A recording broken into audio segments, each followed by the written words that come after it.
Swiss out of tendencies in Danzig. We just started 2 days ago, no, 2 shows ago, and we're getting settled into it. It's pretty cool. We haven't really done anything for almost a year. Yeah. So we're getting the rust out of the bodies and getting the aggressions back out, and it's coming together. And coming up here and playing, this is by far the biggest show of the tour. It should be a good one, but we're enjoying it. Yeah, absolutely. Was it your idea? Yes. Well, we always, you know, we want bands with us. When we have bands with us, we want bands that we know and that we like, and that we can share, you know, with all the people out there and say this is somebody we endorse, for lack of, you know, for a better word. So these guys are with us now, and in about 4 weeks, our really good friends Alice in Chains come out and play, and play for the rest of the summer. That's going to be great. I'm going to be in heaven.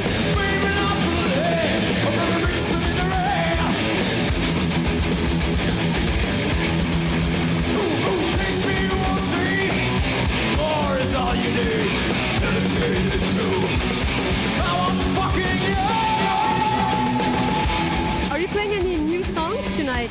We're not playing new songs, we're playing new old songs.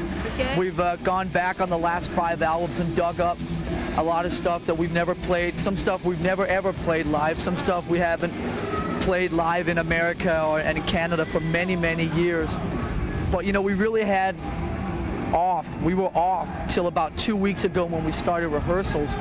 And so we haven't really had time to start writing. We also wanted on purpose to wait and write till the tour is over, because it, you know, if we were, you know, going to start writing songs and stuff 2 weeks ago, they wouldn't really sit right, and also we wouldn't really have time to do what we were supposed to do, which was rehearse the old songs and could get ourselves back in shape and lose some of the beer guts and so on. So it's, we've just been rehearsing and sweating, digging up some of the old stuff, and as soon as this tour is over, the whole idea with this tour was to go out for a couple of months, have some fun, get everybody vibed up for the new album, you know, meaning ourselves, come straight off the road and start working on the new album. So that's what we're doing. So do we have any new songs? No.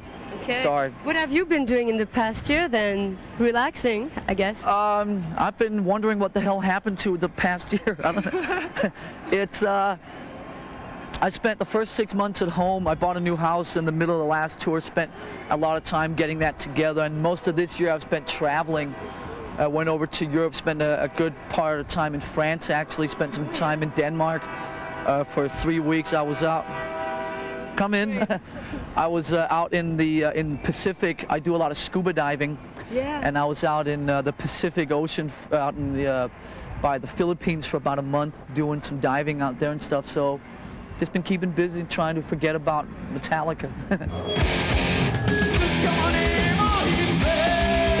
It's always difficult to talk about an album that is not done yet, but how do you feel about the next one? What do you hope for the next one? It's really hard to talk about an album that's not even, we haven't started writing songs for it, we haven't done anything yet. It's, all I can say, pardon. All I can say is that we still, I think, feel very comfortable with the last album. It sounds and feels still really good, which is very unusual because it's 3 years now since we finished it. And a lot of the earlier albums, you know, whenever we finish them, you know, a week later there'd be something on there I didn't like. But this album still feels and sounds right. So I think that we'll pick up in the same place that we left off. You know, we haven't written any songs for 4 years, and when we start writing these songs, I'm sure it'll go very quickly, and I'm sure it'll just continue where we left off last time. And you know, we've already started talking to Bob again about doing the record. Yeah, and so was it an obvious choice for you to work with Bob again? You got anybody better in mind? No.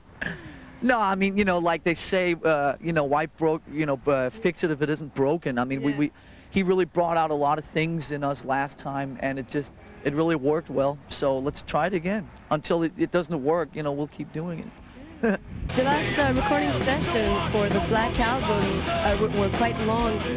Are you ready to go back into that trip if it takes months of work?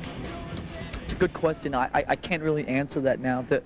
When I think about it, I wonder if we have if we will have the patience to deal with as many details and specifics that we dealt with on the last album. We would sit and deals so much with the sound aspect, and it really was a long process. We really had to be patient with. I don't know. Ask me in 6 months. Yeah. No, ask me next year. Until we start getting actual songs, you know, here's a bunch of songs. How do they feel? How do they feel like they should be recorded? How do they feel like they should feel? You know what I mean? I mean, not sounding silly. I don't know yet. I don't know. But 9 months was a long, you know, trip to the studio, and we'll just have to see. I mean, it's been 4 years. By the time we get going on this next record, you know, it'll be, you know, over 4 years since we were in the studio on the last album. Might enjoy it. So we'll just see whatever happens. I mean, we're always realists, and we'll just deal with whatever happens at that moment. You know what I mean? And just make the most of it. So whatever happens, I know we'll be happy.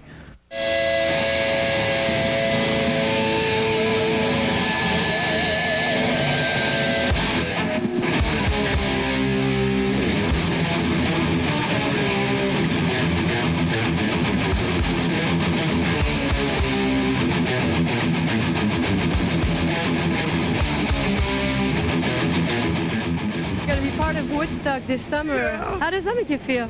Hey, peace.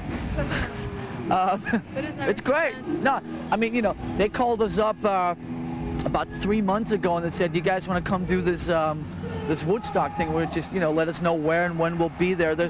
Since then, there's been a lot of political stuff going down about, you know, when should the bands play here and who's, you know, and is this band coming, is this band not coming? It's like, we don't care. We're just happy to be part of it. And we're looking forward to going and playing, and we'll play with anybody. We're not afraid of following or going on before what we get paid or anything. There's been a lot of political bullshit going on, but I think they're ready to announce the full lineup, and I think it's no secret to everybody that obviously we're part of it, and we look forward to it. Yeah. Let's go. Should it be a tribute to what happened 25 years ago, or it should be a totally independent show? How do you see it? Well, I think if you look at what 25 years ago was about, everything that was going on in music at that time, all the, you know, the strength and all the individuality that bands had back then, and I think they're trying to get together that same idea 25 years later, putting the strongest bands and the most individual bands and most of the bands that represent what's going on in the early 90s. So we're happy to be part of that, and you know, you figure it out. How did you react to Kurt Cobain's suicide?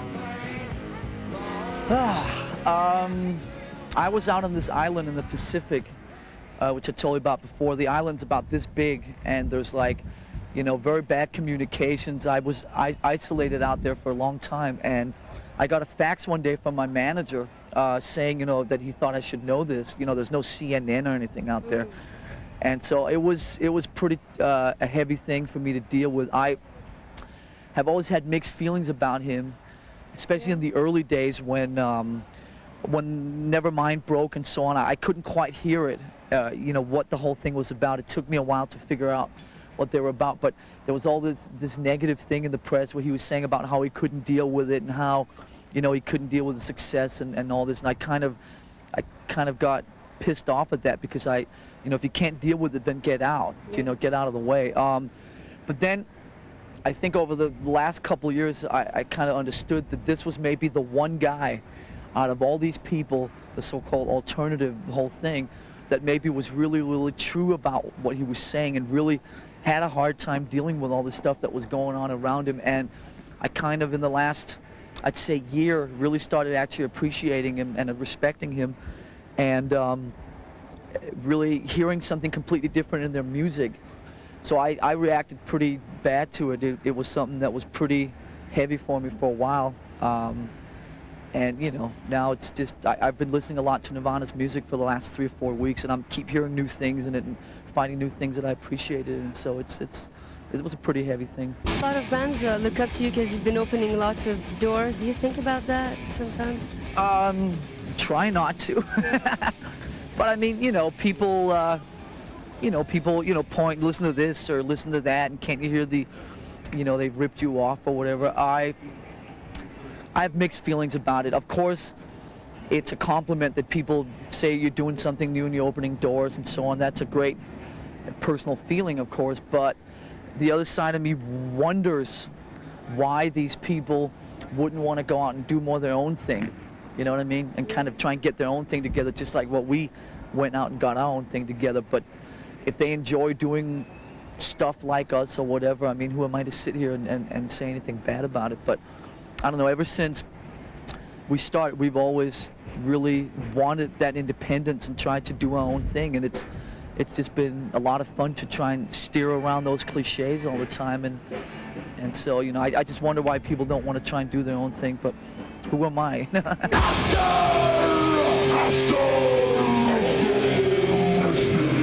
How about if we watch a Metallica video right now? Which one would you like to see? The one from For Whom the Bell Tolls. Oh, yeah? No, we were going to do a video for that song in 1984. We had the script and everything ready, and then on the way down to film it, basically we said, no, it's too early to do a video. So but there's one live, right? There's well, one... okay. What do I like to see? We can take, yeah, we can take For Whom the Bell Tolls from Seattle. All right. That's good. Yeah, that's good. So let's watch that.